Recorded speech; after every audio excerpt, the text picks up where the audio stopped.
അഞ്ചന നമ്മുടെ ഈ മനുഷ്യർ ഇന്നത്തെ കാലത്ത് നേരിടുന്ന ഏറ്റവും വലിയ രോഗങ്ങളിൽ മുൻപന്തിയിലുള്ളൊരു രോഗമാണ് ക്യാൻസർ. അതെ, അത് വന്നു കഴിഞ്ഞാൽ ഏറിയ പങ്കും അതിന് അടിമപ്പെട്ടു പോവുക, അതോടെ ജീവിതം തീർന്നു എന്ന് കരുതുന്നവരാണ്. പക്ഷേ അതൊക്കെ ഇപ്പോൾ മാറി. അതിന് ഫലപ്രദമായ ചികിത്സയുണ്ട്, പലരെയും നമുക്ക് ജീവിതത്തിലേക്ക് മടക്കി കൊണ്ടുവരാൻ സാധിക്കും എന്നുള്ളൊരു നില വന്നിട്ടുണ്ട്. പക്ഷേ ഇത് പൂർണ്ണമായി നിർമ്മാർജ്ജനം ചെയ്യുന്നതിനെക്കുറിച്ച് നമുക്കിതുവരെ ശാസ്ത്രം അതുവരെ എത്തിയിട്ടില്ല. പക്ഷെ അതിൽ ചില ആശാവഹമായ സംഗതികൾ ഉണ്ടായിട്ടുണ്ട്. അതായത് ഒരു വാക്സിൻ കണ്ടെത്തിയിട്ടുണ്ടെന്നാണ് പറയുന്നത്. റഷ്യയിൽ ഇതിനൊരു വാക്സിൻ കണ്ടെത്തി എന്ന് പറയുന്നു. അതേസമയം കുറച്ചുകൂടി അഡ്വാൻസ്ഡ് ആയിട്ടുള്ള സംഗതി ഉണ്ടായിരിക്കുന്നത് നമ്മുടെ ദക്ഷിണ കൊറിയയിൽ നിന്നാണ്. അവർ സാധാരണ നമ്മുടെ ഈ ക്യാൻസർ ട്രീറ്റ്മെൻറ്റിൻ്റെ ഭാഗമായിട്ട് നമ്മൾ ഈ റേഡിയേഷൻ നടത്തുമല്ലോ. അപ്പോൾ നമുക്കിപ്പോൾ സാധാരണഗതിയിൽ റേഡിയേഷൻ നടത്തി കഴിഞ്ഞാൽ 50-50 ചാൻസ് എന്നാണ് പറയുക. അതായത് നമ്മൾ എവിടെയെങ്കിലും റേഡിയേഷൻ ചെയ്ത ആ കോശങ്ങൾ, അതായത് ക്യാൻസർ ബാധിച്ച കോശങ്ങൾ മാത്രമല്ല അത് നിർജീവമായി പോകും, അതിൻ്റെ പരിസരത്തുള്ളതിനും കേടുപാട് സംഭവിക്കുമെന്നാണ്. അത് ചിലർക്ക് അത് നെഗറ്റീവായിട്ട് ഫലമുണ്ടാകും. റേഡിയേഷന് ശേഷം പലർക്കും ക്യാൻസർ ഗുരുതരമാകുന്ന സാഹചര്യമൊക്കെ ഉണ്ടായിട്ടുണ്ട്. അപ്പോൾ ഇപ്പോൾ അതിനും പരിഹാരം ഉണ്ടായിട്ടുണ്ടെന്നുള്ളതാണ് വാർത്ത.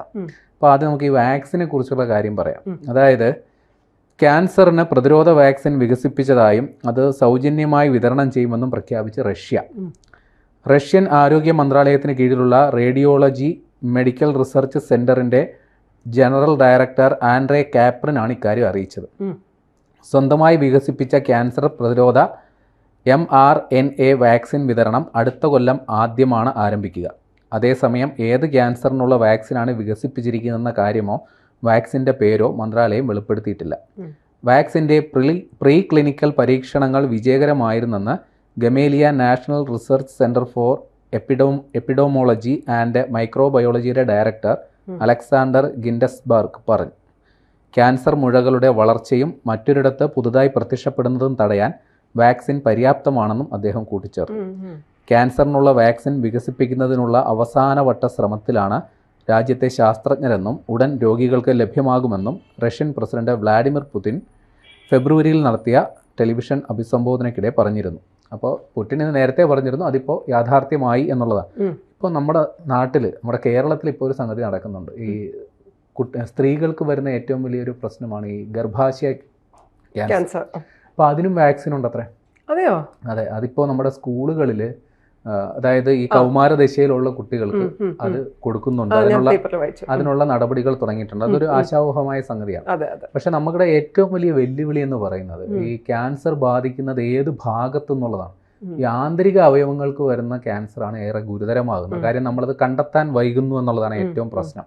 അപ്പോൾ അതുകൊണ്ട് തന്നെ നമ്മൾ ഈ ഇത്തരം സങ്കേതങ്ങൾ, പുതിയ ചികിത്സാ സങ്കേതങ്ങളൊക്കെ ഉണ്ടെങ്കിൽ തന്നെയും ഇത് ആദ്യമേ കണ്ടെത്തുക എന്നുള്ളത് വളരെ പ്രധാനമാണ്. അതിപ്പോൾ ഈ സ്കൂളിലൊക്കെ നമുക്ക് റെഗുലർ മെഡിക്കൽ ചെക്കപ്സ് ഒക്കെ വെക്കണം, നല്ല കാര്യമാണ് കേട്ടോ. അതിനൊക്കെ പണ്ട് അത് നിർബന്ധമായിരുന്നു ഒരു കാലത്ത്. എനിക്കിപ്പോഴും അത് നടക്കുന്നുണ്ടോയെന്ന് അറിയില്ല. ഞങ്ങളുടെയൊക്കെ സ്കൂളിൽ വെച്ചിട്ട് വർഷത്തിലൊരിക്കൽ മെഡിക്കൽ ചെക്കപ്പ് ഡെഫിനറ്റ് ആണ്. ഇപ്പോഴത്തെ നമ്മുടെ കേരള സ്കൂൾസിലൊക്കെ അതുണ്ടോ ഇപ്പോഴും എനിക്കറിയില്ല. ഇപ്പോൾ ഈ ക്യാൻസർ ചികിത്സയിലെ മറ്റൊരു സംഗതിയെക്കുറിച്ച് നമ്മൾ പറഞ്ഞില്ല. അതായത് ഈ കീമോതെറാപ്പി, അതായത് കീമോതെറാപ്പി എടുത്തു കഴിഞ്ഞാൽ ചിലർക്ക് അത് വിപരീത ഫലം ഉണ്ടാകും. പലർക്കും അങ്ങനെ അതിൻ്റെ ഒക്കെ കണ്ടിട്ടാണ് പലർക്കും ഇതിൽ ചികിത്സയ്ക്ക് പോകാൻ ആശങ്കയുള്ളത്. പക്ഷെ ഇപ്പം നമുക്ക് ലഭ്യമായ ഏറ്റവും മികച്ച വഴി ഇത് കീമോതെറാപ്പി എടുക്കുക തന്നെയാണ്, വേറെ നിവൃത്തിയില്ല. പക്ഷെ അതിലും പുതിയ പുരോഗതി ഉണ്ടായിട്ടുണ്ട്. അതായത് ഇങ്ങനെയാണ്, അത് കൊറിയയിൽ നിന്നുള്ള വാർത്തയാണ്.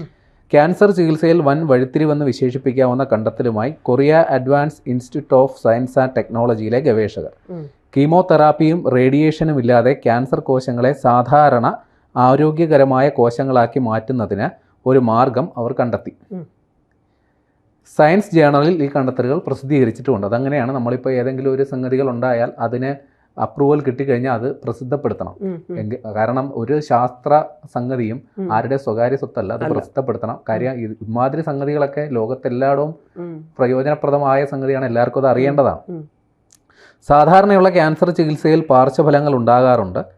ഇതിനു പുറമെ സമീപത്തുള്ള സാധാരണ കോശങ്ങളെയും ചികിത്സ ബാധിക്കാറുണ്ട്. ക്യാൻസർ കോശങ്ങളെയാണ് കീമോതെറാപ്പിയും റേഡിയേഷനും ലക്ഷ്യമിടുന്നതെങ്കിലും അവ ശരീരത്തിൻ്റെ ഊർജ്ജത്തെ ബാധിക്കുന്നതാണ്. അതേസമയം പുതിയ ചികിത്സാരീതി പ്രകാരം ഇവ ക്യാൻസർ കോശങ്ങളെ കൊല്ലുകയോ നശിപ്പിക്കുകയോ ചെയ്യുന്നില്ല എന്നാണ് ഗവേഷകർ പറയുന്നത്. പകരം അവയെ പുനഃക്രമീകരിക്കുന്നതാണ് രീതി. ബെനൈൻ എന്ന കമ്പ്യൂട്ടർ സിസ്റ്റം ഉപയോഗിച്ച ഗവേഷകർ വൻകുടലിലെ അർബുദ കോശങ്ങളെ സാധാരണ കോശങ്ങളെപ്പോലെ പുനഃക്രമീകരിക്കാൻ സാധിച്ചതായും ഗവേഷകർ അവകാശപ്പെടുന്നു. അതായത് ഈ കൊറിയയിൽ നിന്നുള്ള ഡെഡ് സെൽസിന് അവരെന്ത് ചെയ്യും? അതായത് അതിൻ്റെ വളർച്ച, അതായത് ഈ ഡെഡ് സെൽസ് അവിടെ നിന്ന് അതിൻ്റെ മറ്റ് സെൽസിലോട്ട് വ്യാപിക്കുന്നതിനാണ് ഈ ക്യാൻസർ പടർന്നു പിടിക്കാനുള്ള പ്രധാന കാരണം. അപ്പം നമ്മൾ അതിന് അനുകൂലമായ സാഹചര്യത്തിൽ നിന്നും അതിന് പ്രതികൂലമായ സാഹചര്യത്തിലേക്ക് അതിനെ മാറ്റുക. അപ്പോൾ ആ ചികിത്സാ രീതിയിലൂടെ നമുക്ക് അതിനെ നശിപ്പിക്കേണ്ട കാര്യമില്ല. ഇത് പ്രതികൂലമായ സാഹചര്യത്തിൽ എത്തുമ്പോൾ അത് സ്വാഭാവികമായി ശരീരം തന്നെ അതിനെ നശിപ്പിക്കും. അതാണ് ഈ പഠനത്തിന്റെ കാതൽ എന്ന് പറയുന്നത്. നല്ലതാണെന്ന് തോന്നുന്നു. കാര്യം ഇത് നമുക്ക് ഈ കീമോതെറാപ്പി എന്ന് പറഞ്ഞാൽ അത് ശരീരത്തിനുണ്ടാകുന്ന സൈഡ് എഫക്റ്റ് മാത്രമല്ല, പണച്ചെലവുണ്ട്, മാനസിക പ്രശ്നങ്ങളുണ്ട്. കാര്യം ഒരു കീമോതെറാപ്പി ചെയ്ത ആളെ നമ്മൾ ഒറ്റ നോട്ടത്തിൽ തിരിച്ചറിയും. ശരീരം വല്ലാണ്ട് അങ്ങ് ക്ഷീണിക്കും, ചിലപ്പോൾ മുടിയൊക്കെ കൊഴിഞ്ഞു പോയെന്നിരിക്കും, നിറമൊക്കെ മാറി. അതെ, എനിക്കറിയാൻ കണ്ടിട്ടുണ്ട് ഒരാളിങ്ങനെ ഇതുമാതിരി നല്ല നിറമുള്ളൊരു മനുഷ്യൻ ഭയങ്കരമായിട്ട് അത് ചെയ്ത് നമുക്ക് അറിയാം എന്തോ പ്രശ്നം പറ്റിയിട്ടാണ് മൊത്തത്തിൽ ശരീരത്തിന്റെ. അതായത് ഈ കാലങ്ങളായിട്ട് നമ്മൾ ഇതിനുള്ള മരുന്ന് കണ്ടെത്താനായിട്ട് ശ്രമിക്കുന്നുണ്ട്, ഫലപ്രദമാകുന്നില്ല. പക്ഷെ ഇപ്പോഴും പറയുന്നത് ക്യാൻസർ ഇപ്പോഴത്തെ ഒരു ആധുനിക ചികിത്സയിൽ ക്യാൻസർ വന്നു കഴിഞ്ഞാലും നമുക്ക് ആ രോഗിയെ ജീവിതത്തിൽ നിലനിർത്താൻ സാധിക്കുന്നു എന്നുള്ളതാണ് ഏറ്റവും പ്രധാനമായ സംഗതി. അതിനിപ്പോൾ ചിലപ്പോൾ നമ്മൾ ചില ശരീരഭാഗങ്ങൾ എടുത്ത് കളയേണ്ടി വന്നേക്കാം. എന്നിരുന്നാലും ആ രോഗിയെ പരമാവധി ആത്മവിശ്വാസം കൊടുക്കുക അതിലൂടെ, അല്ലെങ്കിൽ ഇപ്പോൾ പുതിയ സംവിധാനങ്ങളുണ്ട്. പക്ഷെ ഇതൊക്കെ എത്രത്തോളം ഇതിൻ്റെ പണച്ചിലവ് ഉണ്ടാകും എന്നുള്ള കാര്യത്തിൽ, ഇത് സാധാരണക്കാർക്ക് ഇത് എത്രത്തോളം അഫോർഡബിൾ ആണെന്നുള്ള കാര്യത്തിൽ നമുക്കറിയില്ല. പണച്ചിലവാണെങ്കിലും ഇതിനും എന്തെങ്കിലും സൈഡ് എഫക്ട്സ് ഉണ്ടോ എന്നുള്ള ആശങ്കയും എപ്പോഴും ഉണ്ടാവും അല്ലേ? അല്ല, അതൊരു അതായത് പരീക്ഷണങ്ങൾ പൂർത്തിയായത് അതിൻ്റെ സയൻറ്റിഫിക് ജേണലിൽ അത് പ്രസിദ്ധീകരിച്ചു കഴിഞ്ഞാൽ അത് ശാസ്ത്രീയമാണെന്നാണ് നമ്മൾ മനസ്സിലാക്കേണ്ടത്. അതിൻ്റെ സൈഡ് എഫക്റ്റിനെ കുറിച്ച് ചിന്തിക്കുന്നതിനേക്കാൾ, കാരണം ക്യാൻസർ എന്ന് പറഞ്ഞാൽ ഒരു ഡു ഓർ ഡൈ സിറ്റുവേഷനാണ്.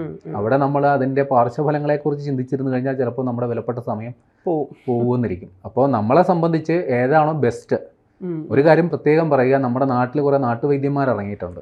ഈ ക്യാൻസർ എന്ന് പറഞ്ഞാൽ മനുഷ്യൻ അത് വന്നു കഴിഞ്ഞാൽ പിന്നെ ഒരു അങ്കലാപ്പാണ്, എവിടെ പോയാൽ ഇതിന് ഒരു മാറ്റം കിട്ടും. ആ ചിന്തയിൽ ചില നാട്ടുവൈദ്യന്മാർ അത് മുതലാക്കും, ചില വിശ്വാസ വിൽപ്പന കേന്ദ്രങ്ങൾ അതത് മുതലാക്കും. ചിലതൊക്കെ അരച്ചു കലക്കി കുടിച്ചാൽ രോഗം മാറുമെന്ന് വിശ്വസിപ്പിക്കുന്നവരൊക്കെ ഉണ്ട്. അതും ഈ മനുഷ്യൻ ചൊവ്വയിൽ പോയി അവിടെ പോയി അവിടെ ഒരു കോളനി സ്ഥാപിക്കണമെന്ന് ചിന്തിക്കുമ്പോഴാണ് നമ്മൾ ചിലതൊക്കെ അരച്ചു കലക്കി കുടിക്കിയാൽ ഇത്തരം രോഗങ്ങളൊക്കെ മാറുമെന്നും ചിന്തിക്കുന്ന മനുഷ്യർ നമ്മുടെ ഇടയിൽ തന്നെ ഉള്ളത്. ചില നാട്ടുവൈദ്യന്മാർ, ഇപ്പോൾ ഉദാഹരണം പറയുകയാണെങ്കിൽ നമ്മുടെ അട്ടപ്പാടി മേഖല, ഞാൻ അവിടെ പോയിട്ടുള്ള ഒരാളാണ്. അവിടെ ചില നമ്മൾ ഈ ആദിവാസികളെ നമ്മൾ കണ്ണുടച്ചങ്ങ് വിശ്വസിക്കും. കാര്യം ഇവരുടെ കയ്യിൽ എന്തോ അത്ഭുത മരുന്ന് എന്തോ ഉണ്ടെന്നാണ് ഇവർ പ്രചരിപ്പിക്കുന്നത്.